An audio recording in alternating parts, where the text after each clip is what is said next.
এই জন্য আমার আল্লাহ পাক রব্বুল আলামিন চান নাই যে আমার নবী যাকে আল্লাহর তরবারি বলে আখ্যায়িত করলো সেই আল্লাহর তরবারিতে যদি কোনো কাফেরদের সঙ্গে যুদ্ধ করতে গিয়ে মারা যায় তাহলে কেমন যেন আল্লাহর তরবারি ভেঙে গেল।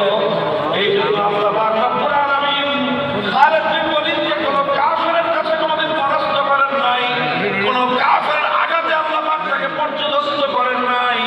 আল্লাহ পাক রব্বুল আলামিন সমস্ত যুদ্ধের ময়দানে ওনাকে নিরাপত্তায় রেখে আল্লাহ পাক তাকে নিরাপদে রেখে শেষ পর্যন্ত তার কপালে এই কারণে শাহাদাতের বরণ জুটল না, তিনি স্বাভাবিকভাবে তিনি বিছানায় শুয়ে শুয়ে মৃত্যুবরণ করেছেন।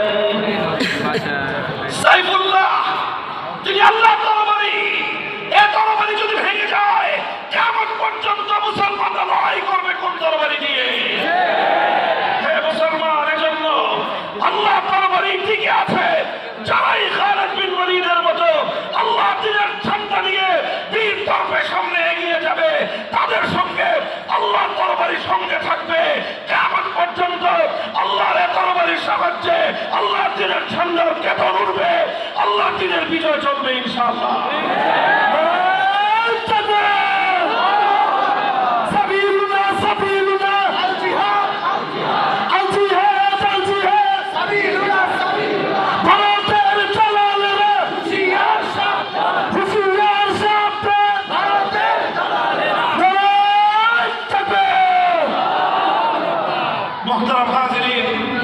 কথা খুব বেশি বলবো না, আল্লাহর কোরআনে কারীমের একটি আয়াত, তিনটি আয়াত আমি তেলাওয়াত করেছি।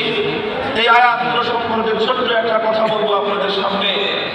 কোন বিষয় ভিত্তিক দীর্ঘ আলোচনার আমি আজকে করবো না, রাত গভীর হয়ে গিয়েছে।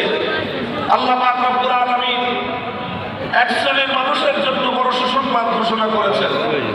দুনিয়াতে থাকতেই মৃত্যুর আগেই তাদের জন্য আল্লাহর পক্ষ থেকে রহমতের ফেরেশতারা অবতীর্ণ হয়, আল্লাহর পক্ষ থেকে তাদেরকে সুসংবাদ শোনায়। সুসংবাদের মধ্যে কয়েকটা পর্ব থাকে, তিনটা পর্বের সুসংবাদ। প্রথম সুসংবাদ শোনায় মৃত্যুর আগে তাদের কাছে এসে বলে ভয়ের কোনো কারণ নাই, তোমার মৃত্যু যন্ত্রণা হবে না। 2 নম্বর সংবাদ শোনায় মৃত্যু থেকে নিয়ে শুরু করে কবর, হাসর, সিরাত পার হয়ে জান্নাত পর্যন্ত যাওয়ার গ্যারান্টি নিয়ে, নিশ্চয়তা নিয়ে তোমার সঙ্গে থাকার জন্য আল্লাহ আমাকে পাঠিয়েছেন। সুতরাং তাদেরকে মৃত্যুর আগেই জান্নাত পর্যন্ত নিরাপদে পৌঁছার সুসংবাদ প্রদান করা হয়।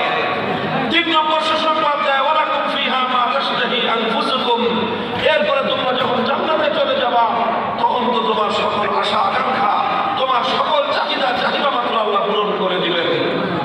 তিনটা সুসংবাদ, একটা সুসংবাদ মৃত্যুর আগে, দ্বিতীয় সুসংবাদ মৃত্যু থেকে নিয়ে শুরু করে জান্নাতে যাওয়া পর্যন্ত, তৃতীয় সুসংবাদ জান্নাতে দাখিল হওয়ার পর, জান্নাতে প্রবেশ করার পর পর্যন্ত।